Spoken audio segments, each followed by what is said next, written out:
Service, Lord continues to bless us, and we thank you for your presence and your support. This morning I just want to read a couple of communications that we received from our members during the course of this week. This was from Sister Alicia Hamilton regarding she and Reverend Hamilton. It was sent to Sister Maxine Swan and the family, thanking us for our confidence and the prayers and contributions that we have given to them. We continue to hold them in our prayer. And of course, we want to thank Angie, always sends a card just to keep in touch with her Community Baptist Church family.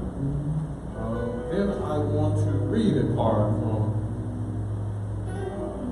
Sister Demetria Holloway, who is the daughter of Deacon Arvesta Newsom, and she sent these following words.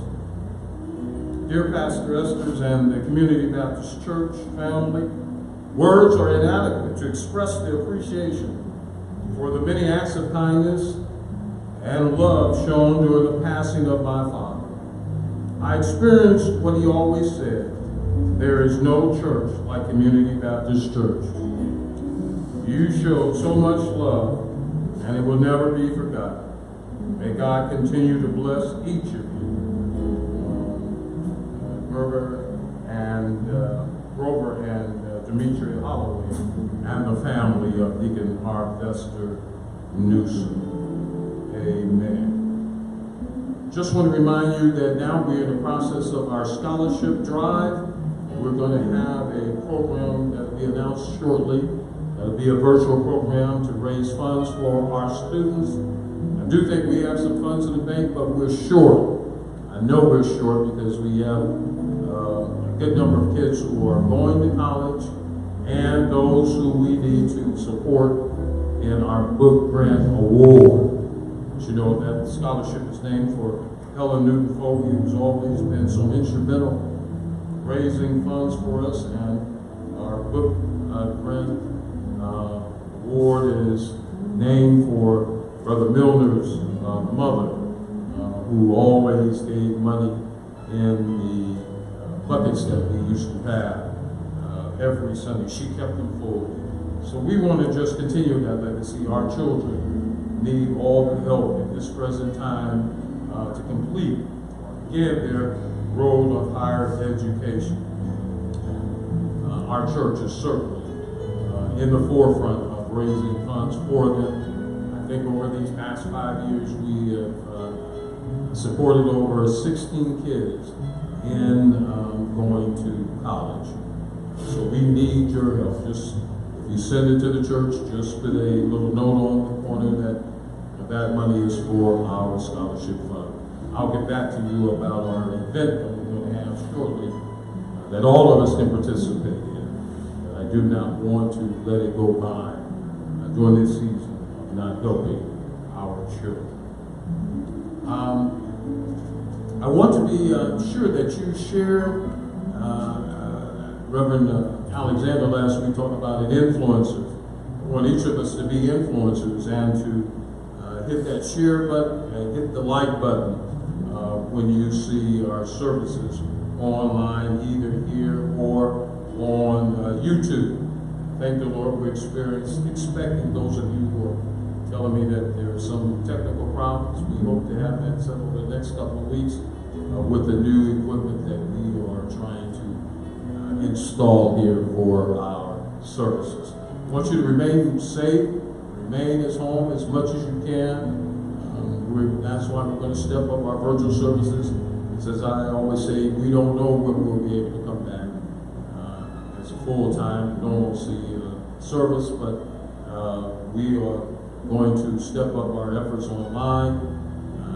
This is how it's got to be done right now, and we just know that we thank you for your support, your continued support, and you know that the Lord will always be with us.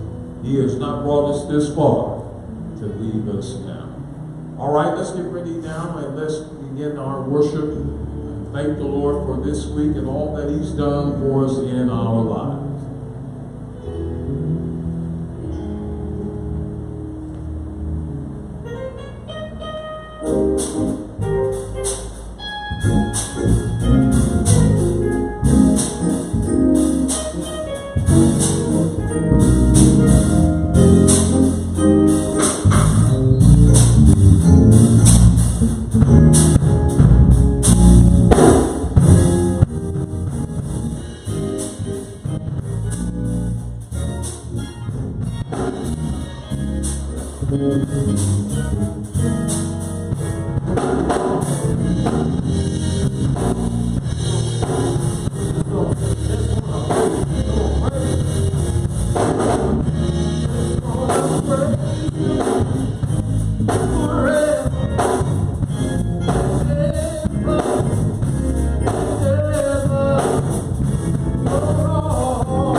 want to go with him when he comes back.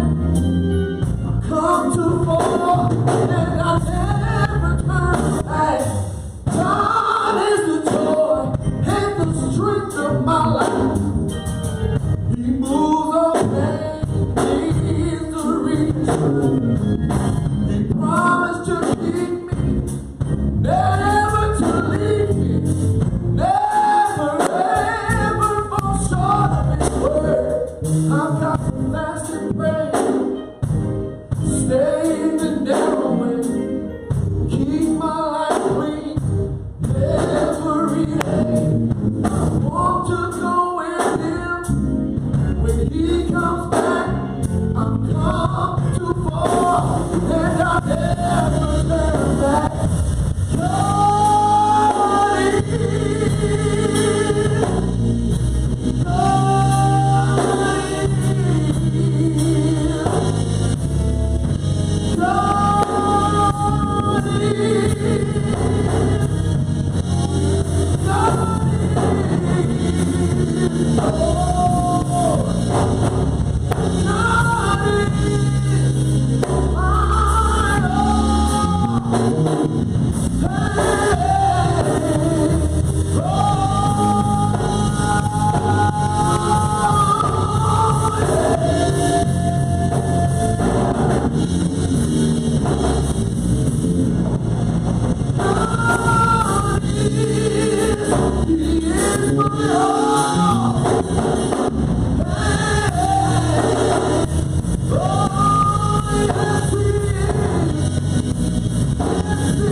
God is, God is my all in all. Somebody ought to say amen wherever you are this morning. Amen.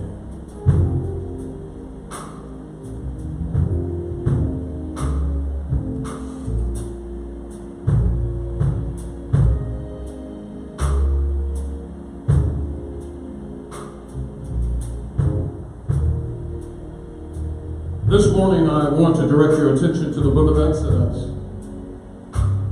So funny, talking preachers across the country, somehow in our conversations I found out that so many folks are preaching from Exodus, and I'm not alone. This morning I want to direct your attention to Exodus, the 14th chapter,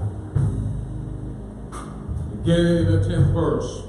Exodus 14, beginning in the 10th verse, is a well-known story to most of you. I'm reading from the New King James Version. Exodus 14, beginning at the 10th verse. I'm going to read 8 verses this morning. I usually don't read that many, but I wanted to put it in context for our message this morning. Exodus 14, verse number 10 reads as thus. And when Pharaoh drew near, children of Israel lifted their eyes, and behold, the Egyptians marched after them. So they were very afraid, and the children of Israel cried out to the Lord. Then they said to Moses, because there were no graves in Egypt, have you taken us away to die in the wilderness?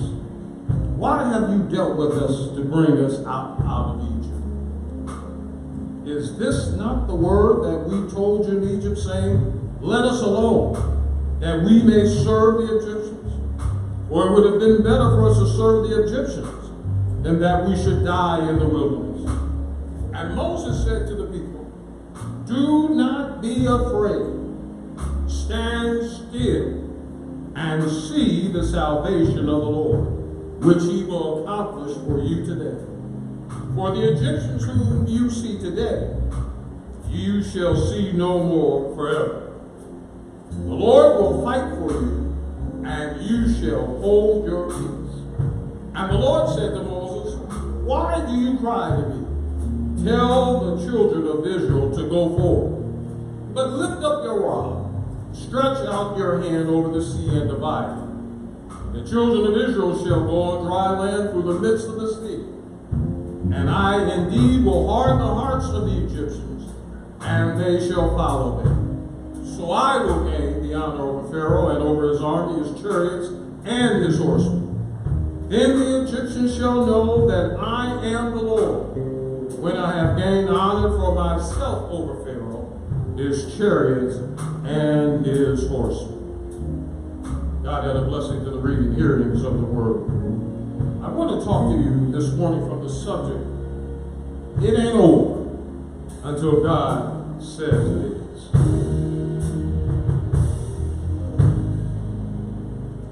Exodus 14 is familiar to just about all of us, even if you have not been a consistent church attendee and you have never graduated from Sunday school. If you old school, you've seen the movie The Ten Commandments. If you're new school and you're around children, you've seen the movie The Prince of Egypt. So you know what's going down in Exodus 14. But as a reminder, the children of Israel have been enslaved for 430 years.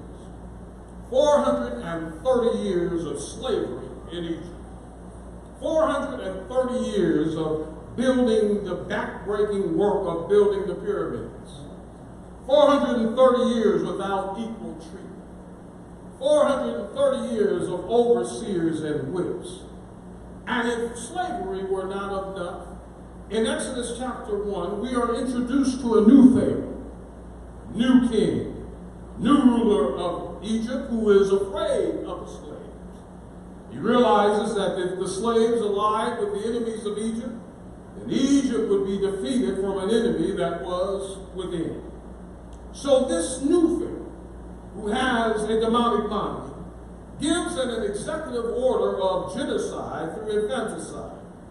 He sends out an edict declaring that all the Hebrew male children are to be killed. This Pharaoh has found out that if you want to eradicate a people from the earth, you attack their children. And here is how you will erase a people from the earth. You redline the communities where they live. You target those areas for gentrification, the end result being that the residents can no longer afford to live there. You overpopulate their schools while reducing funding for education and label their children educationally incapable. You profile young men beginning at the age of 12. You begin keeping a police notebook filled with any interaction you have with them. You raise children in food deserts where there's little fresh food and only processed sodium-filled fast food.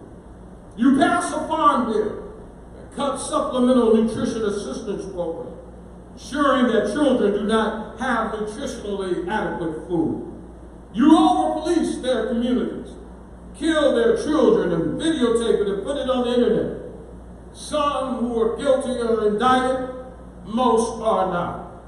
You privatize incarceration and provide a steady pipeline of black and brown bodies to jail, and make it a highly profitable industry for a few.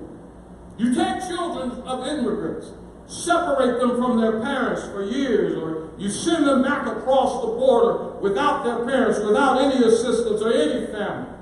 You stop all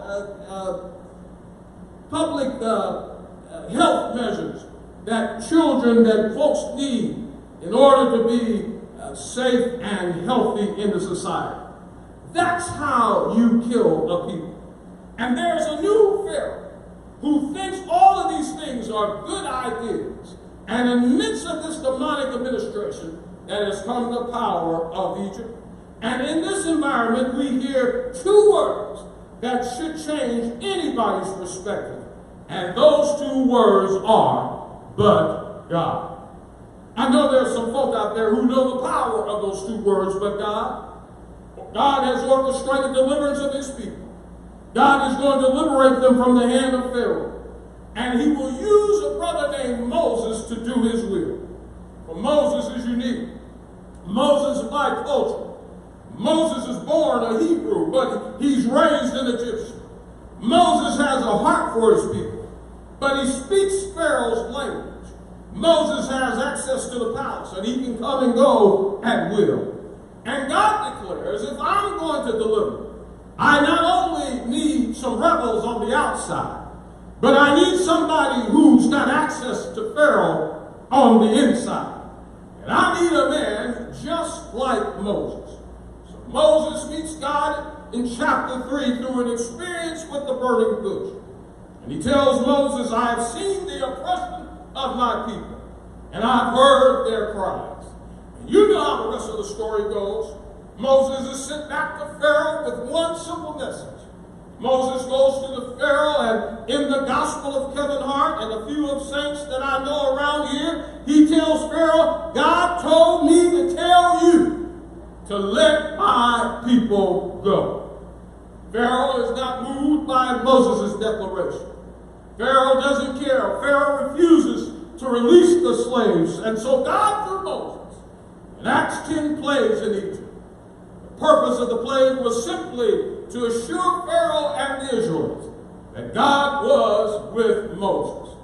Moses is used by God to initiate plague after plague after plague, so that anybody who looked at Moses will surely know that the hand of God is on Moses. 9 plagues don't move up Pharaoh. It's only the 10th plague, when the death angel sweeps through Egypt, that Pharaoh, who wanted to kill Israelite children, now has the same death enacted on his family. That is when Pharaoh decides to move. Pharaoh doesn't change until it happens to his children. Pharaoh doesn't mind deporting your children. Pharaoh doesn't mind calling your children out of their names. Pharaoh doesn't mind that you are from a continent that isn't worth anything in his view. But the minute a reporter calls his daughter out of her name, that is when Pharaoh gets upset. I know some of y'all were wondering, I sound mighty political, but don't get mad at me this morning. Just read your Bible. So Pharaoh is moved by the 10th plague. And in chapter 12, he momentarily repeals slavery. He goes to Moses and he tells him, Mo, y'all ain't got to go home, but you got to get the hell up out of here. And the Bible says 600,000 men, not including women and children, follow Moses out of Egypt.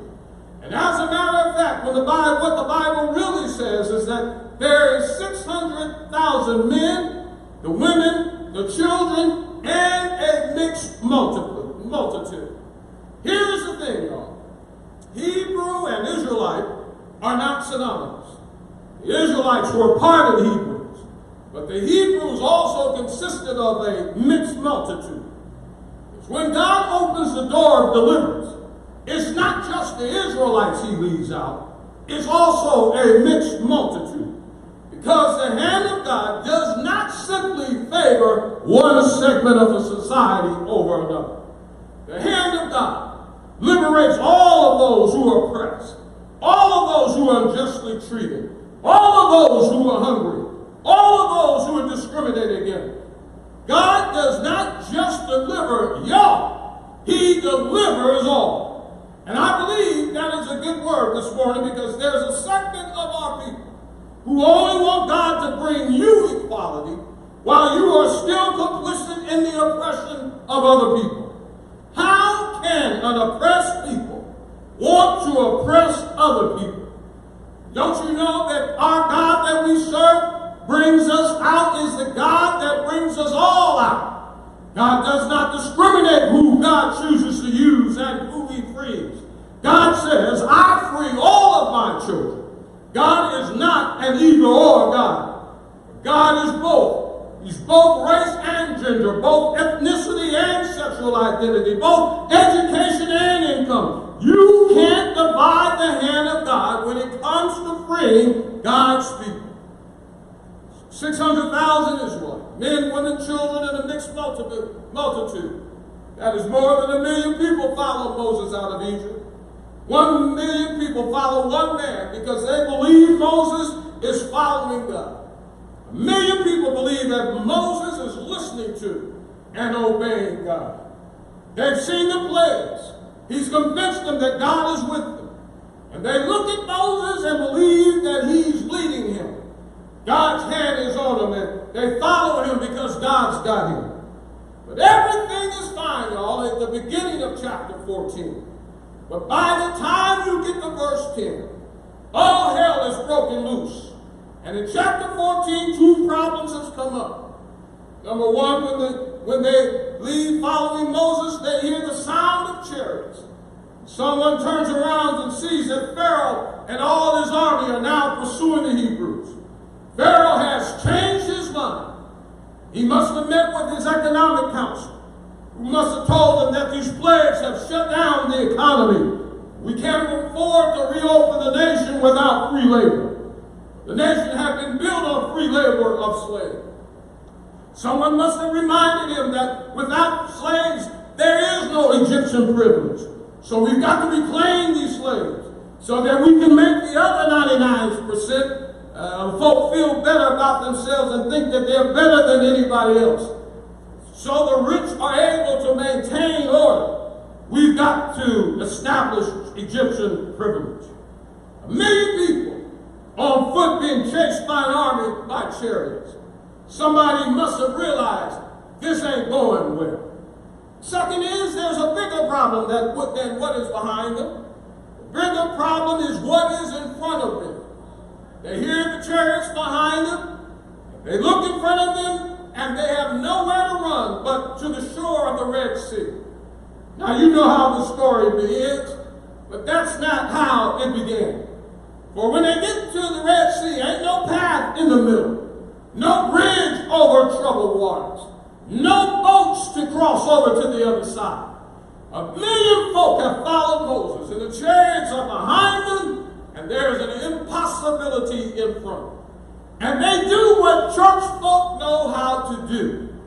They began to complain. They say to Moses, Mo, didn't we tell you to leave us alone in Egypt? But no, you had to bring us out here in the middle of the wilderness with Pharaoh chasing us, and we ain't got nowhere to go. Moses, you done messed up. I want you to notice there's no talk of God in this conversation. They don't say the Lord brought us out here. They say, Moses, you brought us here, and you done messed up. The realization of the Red Sea staring in front of them and seemingly no way to cross has caused them to begin to doubt. They begin to believe that Moses is really not following God, because if Moses were really following God, this Red Sea would have been open. If Moses got God right, this would not be happening. They tell him, Mo, we trusted you. We followed you in good faith. You told us God was leading you, and now here we are, and there's nothing we can do.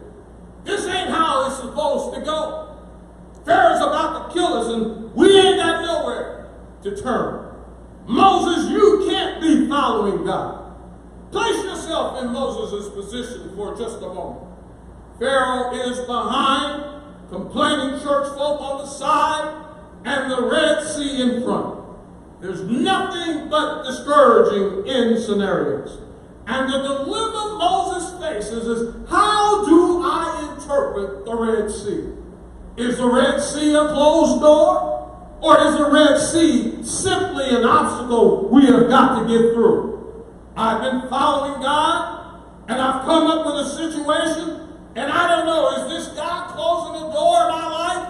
Is God telling me that I'm moving in the wrong direction? Or is this the Lord giving me a sign that I need to stretch my faith and push through this? This is what happens, y'all, when you walk with God. You encounter situations and circumstances and you don't know how to discern what is happening. Is God telling me I need to move in another direction? Or is God telling me I need to stretch my faith and grow and push through this thing? Is the Red Sea a closed door? Or is it an obstacle? And what makes this difficult is that God uses both. The God I serve is a closed door God. When God sees you moving in a direction that is not according to his will, when you are pursuing something that God does not desire for your life, what you desire, when God wants to protect you from your own wishes and your own vices, God is able to close that door and you cannot open it. I wish I had y'all here this morning because I wish I had a witness this morning. That God knows how to shut something down. God knows how to tell you no. God knows how to make it impossible for you to go in that direction. Is there anybody listening this morning who's ever experienced a closed door? And you can recognize grown church folk because grown folk in church have experienced a closed door, but can look back at it now, and rather than get mad at God, they can shout hallelujah and thank you, Jesus, when he's closed some doors. Thank God I didn't get what I thought I wanted. Thank God I didn't get hooked up with that brother. Thank God I didn't get that job. Thank God for closed doors. But God also uses obstacles. You know, every journey with God is not easy breezy. When you're faithful to God, he will intentionally put obstacles in your path to teach you how to get through. God will put mountains in your way to teach you how to climb. God will put people who oppose you and naysayers in your environment to teach you how to ignore some folk. God has to put some problems in your way to teach you how to pray. God will use obstacles to grow you. And sometimes what you are facing is not a closed door. It's an obstacle of God telling you, now ain't quitting time. Now it's time for you to dig your heels and holler like Jacob. I won't let go until you bless me. God, I'm going to pray my way through. I'm going to push my way through. I'm going to fight my way through. Sometimes it's an obstacle. But now, how do I know the difference? How do I know what that I'm facing? Is God telling me I'm going in the wrong direction?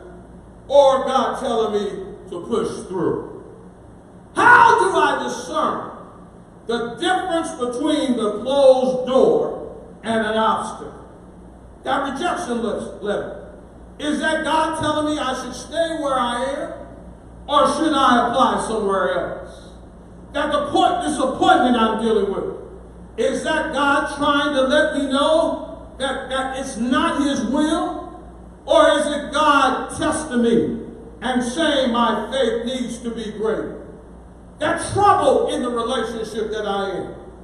Is that God telling me he ain't the one? Or is that God telling me to lay her on the altar and pray for it until she changes? How do I know the difference? The people who were with Moses saw the Red Sea as a closed door. They were saying, Moses, you messed up.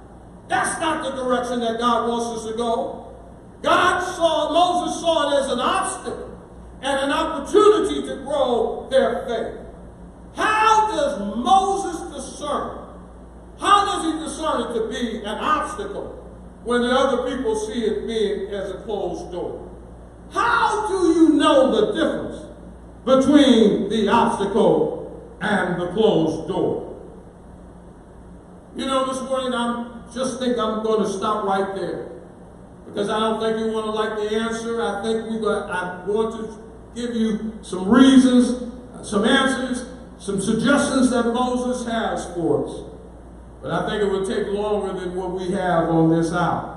So I'm going to stop right there and ask you to come back next week so we can look at what answers that Moses has to tell them what is an obstacle and what is a closed door. And then, what do we do?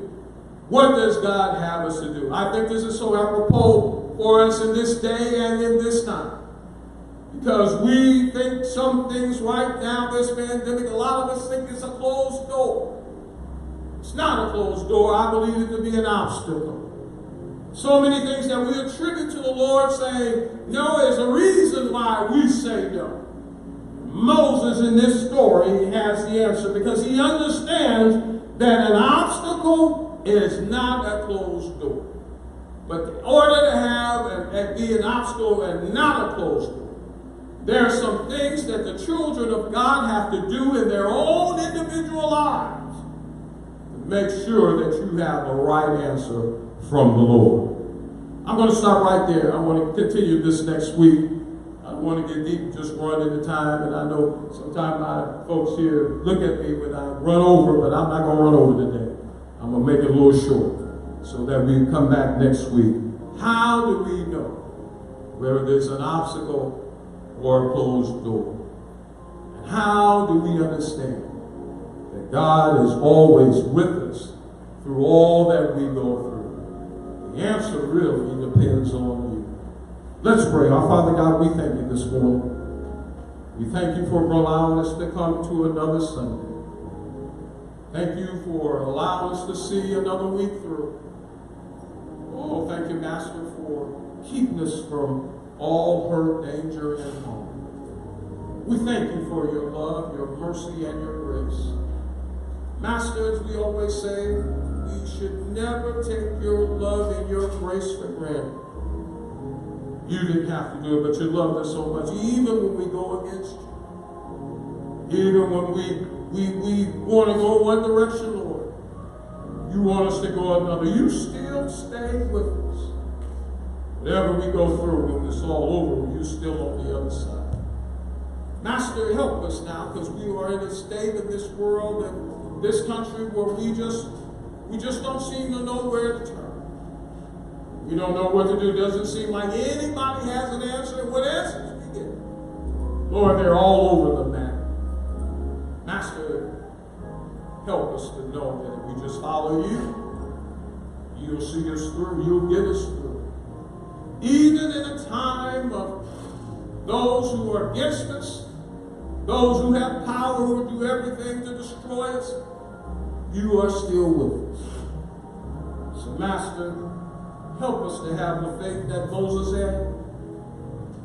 Help us, Master, to see that this today is not a closed door. It's just an obstacle. Now, Lord, we ask you to bless those who are on our sick list. There's so many who are sick, those in our church family. We thank God that we have not been so affected deeply by this pandemic, personally, physically, but we know others who have. Lord, we ask you to bless their families, those who've been lost. Give them the strength and courage to continue. Help them to understand that you are still in control. That the days may seem dark, but you are still with us. Oh, Master, we ask you to continue to bless this church. This little big church in the corner, let it be a beacon of light, even in this hour of darkness. Some man, boy, woman, and girl can come to this corner, and we know that our only role is when we get them here, Lord, is to show them the way to you. So now, Lord, we ask you just to be with us as we go through another week of uncertainty, as we go through another week of folks trying to discourage us, as we go through another period of the powers that be trying to destroy us. We know that we are in your hand. No matter what they do, no weapon formed against us, can prevail. Because you have promised us, your children, that you would never leave us nor forsake us. In Jesus' name we pray. Amen. Doors of Christ Church are open. There may be one this morning, one who wants to belong to a family of faith. This is the hour for you now to come. I ask you to write us. Church address 1155 East 148th Street. Church phone number is 310-632-7768. Or you can call me personally, 562-415-6159. We're all here for you. All right, God bless you. Would you come down, Rod? Our band is going to come and close out our worship service. We'll see you next Sunday. Hope you'll join us so that you'll know the difference between an obstacle and a closed door.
Before we go, I want to make sure that you share and like our pages on Facebook and YouTube.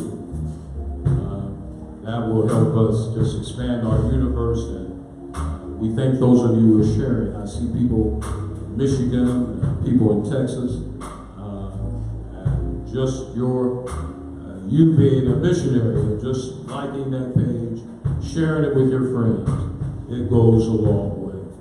Let me just say also before I go, in the city of Compton in this pandemic, we're now at 2,200 cases. That is almost 1,000 cases, new cases, in 1 month. I believe it is surging out of control in the city, which is one reason why we're not having in place regular normal services. But I'm going to call all our COVID-19 committee, which we've appointed, and begin to write letters to those powers that be, because I just don't think we hear enough solutions in our city that need to be started for us to get this pandemic under control. Number one, they took the hospital away from San Pedro. I'm asking that they bring that hospital back. Secondly, that there would be increased testing in Compton. They were hoping they say one more. But there should be some mobile testing sites throughout the city because it's just raging now. And secondly, I think we need to work with the cities that are around us, Southgate, Linwood. If you look at the numbers of those cities that are surrounding Compton, they're just almost as high as we are. And I believe we have to be the center of what is happening. So I'm asking our COVID-19 committee to come together. We'll have a letter that we're going to send to the Board of Supervisors, to our mayor. There's some other things that I think as citizens we can do. I think citizens groups need to come together and have an education campaign of people putting these masks on, because we have far too many people who are not wearing masks in our community. I believe there are far too many people who don't take the pandemic seriously. Still have folks running around here saying that there is a conspiracy. But we are experiencing now people who are close to us who are being infected. And so as a community, we've got to come together and not wait for somebody else to come and save us. Part of the solution is for us to work together to bring these numbers down. I just don't think our city governments in some of these local cities, particularly Compton, are doing enough. In the Compton City Hall just this week, I learned that there are over 12 people who are employees of the city who have the virus. Yet nobody in the city is talking about that. It seems to me that City Hall, if we're closing everything else, it must be closed. If we have employee after employee who's being affected. So, I don't know about you, but I believe that the church family has to step up now, because we are really the ones who are being impacted. And we've got to stand up and be counted and not be silent. I don't know about you, but the Jesus I serve, when he saw something wrong, he spoke up about it. And the time is now that we cannot just sit back and let someone else speak for us. As a community, we have to step up, because there are just too many things. There are people who are going to work, people are forcing them to work, and they're in a work environment that is not safe for them. We need to step up and speak on that.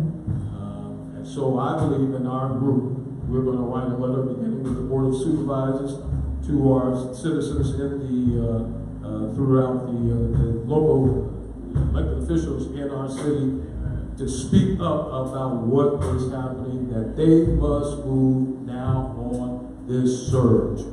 We've waited for so long for them to say something. Nothing's being said. So we have to speak up. So I'm asking you, my brothers and sisters, to join me in this effort. All right, as we always say, I hope that you come back next Sunday. We want to finish this series, this two-part series of Is an Obstacle is a Closed Door? God doesn't shut it down until He says so. Stay with us next week. Have a good week. We love you. God bless you. If you need me, call me. Call the church. We're always there for you. Don't forget our food bank is here every Wednesday. If you are embarrassed, you can always call Sister Lanier, call Pat Aqua. She can get you some food. There's no one in this church that should go to bed hungry. There's enough food that we can provide for you and your family. Also, we feed every day, every child who's available, beginning at 11 o'clock every Monday through Friday. And we look forward to seeing you. So we say no prayer, no power, little prayer, little power, much prayer, much power. God bless you. Go in peace.